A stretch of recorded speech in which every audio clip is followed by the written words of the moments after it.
Halo, nataka vilevile kutoa shukrani kwa rafiki yangu ambaye tunakuwa naye kila mara kwa mara tukifanya mazoezi, Apostle Musili. Huyu ni rafiki yangu sana, tunafanya naye mazoezi kwa gym. Naona vile sisi tuko fit kabisa. Ndio nyinyi tofauti na mambo ya Mungu, yeye ako fit kabisa. Sasa hii hafla ni muhimu sana kwetu kama wana azimio. Sasa Biblia inasema katika kitabu cha Yohana, John 1, that at the beginning there was Word.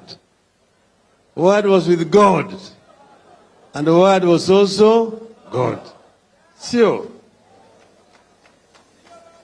Pili, katika hiyo kitabu tu ya Yohana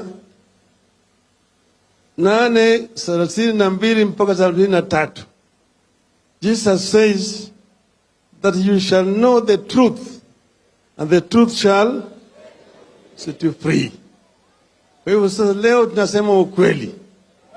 Ukweli mtupu, nothing but the truth. Sasa marehemu Askofu Desmond Tutu wa Afrika Kusini, may the Lord rest his soul in peace, alisema that without truth there can be no justice. Without justice there can be no reconciliation. Without reconciliation there can be no peace. Without peace there can be no development. Haya ukweli mtupu, ya kwamba bila ukweli hatuwezi kukuwa na, bila ukweli hatuwezi kukuwa na haki, na bila haki hatuwezi kukuwa na utengamano. Bila utengamano hatuwezi kuwa na amani, na bila amani hakuna maendeleo. Leo tuko hapa kusherehekea ushindi wa Wiper na ushindi wa azimio la umoja One Kenya Coalition. There's no doubt in our mind that Azimio won the elections convincingly. The facts are there. We got the highest number of members of parliament in the country. We got the highest number of members of county assemblies in the country. We also won a number of governors and senators. We won in most of the regions, in Nyanza, in Western, in the coast, in Lower Eastern, in Upper Eastern, in Northeastern, in a number of counties within the Rift Valley, in Nairobi, and according to the whistleblower, several countries in the Central Province. With those kind of statistics, how could we lose elections? So we know that we won the elections. And that's the reason why we talk with a lot of confidence that we won the elections. And people know what transpired. People saw what happened at Bomas of Kenya on the 15th of August. It has never happened anywhere in the world where the Electoral Commission, where the referees in an election disagree publicly. Out of 7 members of the Electoral Commission, 4 said no to the results which were being announced by the chairman of the Electoral Commission. Only 2 said yes jointly with their chairman. Under normal circumstances, those results should not have been accepted. They should not even have, nobody should even have announced them. There was a dispute within the Electoral Commission. And that's why we talk with confidence. 3 and 4. My little knowledge of arithmetic tells me that 4 is bigger than 3. For the first time, we have seen a new math where 3 is bigger than 4. We will not tire telling the truth. We want to make rigging a very, very expensive enterprise. That nobody will ever again think of rigging an election in this country. Without resolving this matter convincingly, there will be no peace in this country.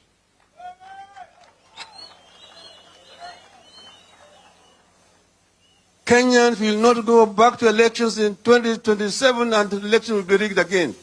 It will never happen again. And we are going to tell them why it will not happen. It will not happen because Kenyans will not accept it. Now we have said that we want to see the truth. We have said that everybody was at fault. When we went to the court, we thought we would get justice in the Supreme Court.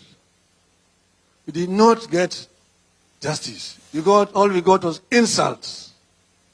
Insults, matusi, matupu.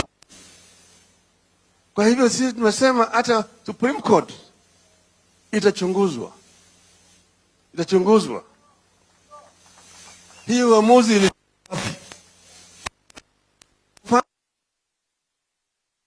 Soma, and I will quote the ruling, that she is convinced beyond reasonable doubt that the IBC deployed virtual private cloud, VPC. Virtual private cloud. I don't know whether she was aware of what she was saying. At no time during the petition did any party submit that IEBC deployed a virtual private cloud. It was never an issue. We never submitted on it. Neither did the defense bring it up. How did it come in the ruling? It shows that the ruling was written somewhere by somebody else. So all of this thing was rotten and requires a proper interrogation. We have said, therefore, that we agreed, we are not unreasonable people, that we will talk, we will negotiate. But the negotiations must be structured and must be constructive. All that our team has seen was nothing but stonewalling and time buying. That's why we agreed with the chairman of our bipartisan team, Utende Amolo, say, stop it, stop the rubbish. And we will not go back until they have come down to say A, B, C, D. The issues which are in contention are clear. One, we have said that they must agree that the cost of living is too high for the people of Kenya. Gharama ya maisha imepanda sana. Bei ya unga imepanda. Bado yuko juu. Bei ya mafuta yuko juu. Bei ya petroli yuko juu. Bei ya sukari yuko juu. Hata stima yuko juu. Hata karo ya shule yuko juu. Punda imechoka.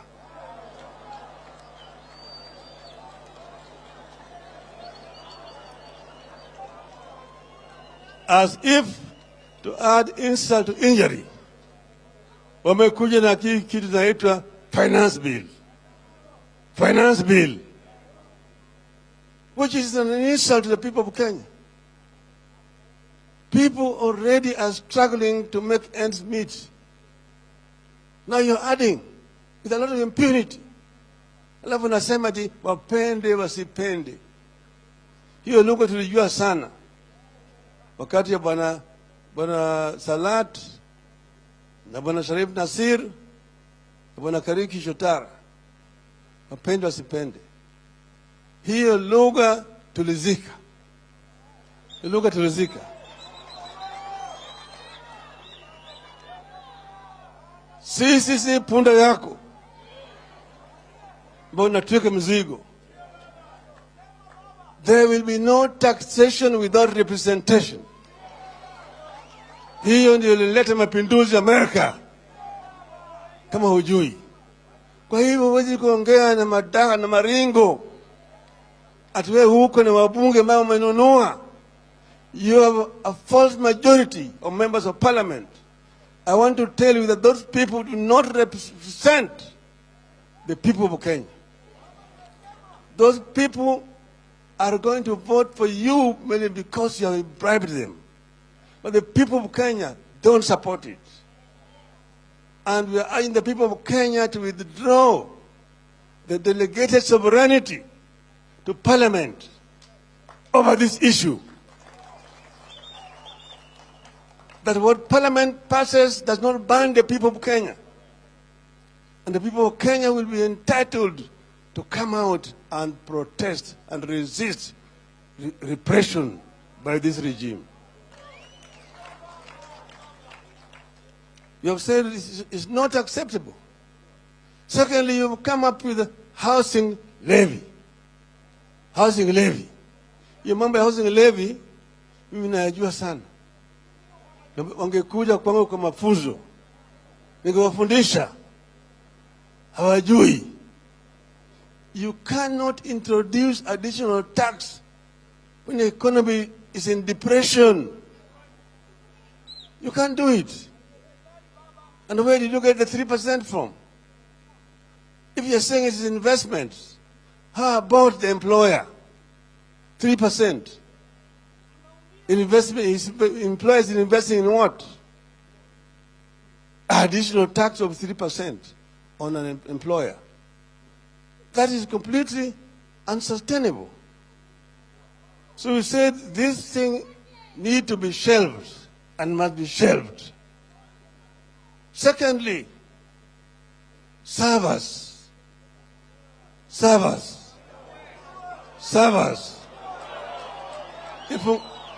Ifunguliwe.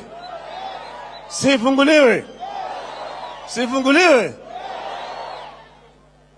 Kama ifunguliwe. Sio?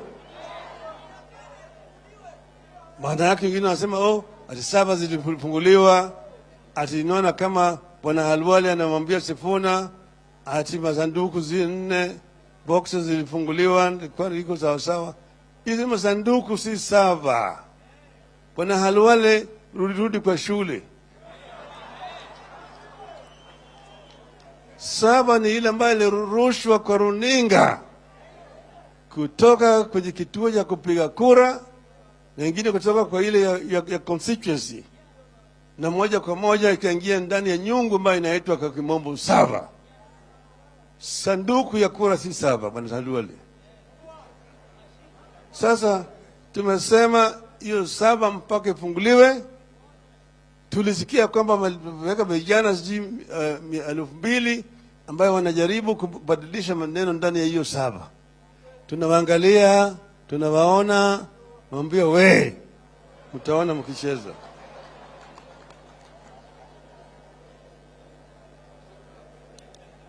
Tatu, mambo kuingilia vyama vya azimio. Kenya Kwanza ilikuwa na vyama vyake ambayo waliingia huko kwa hiari.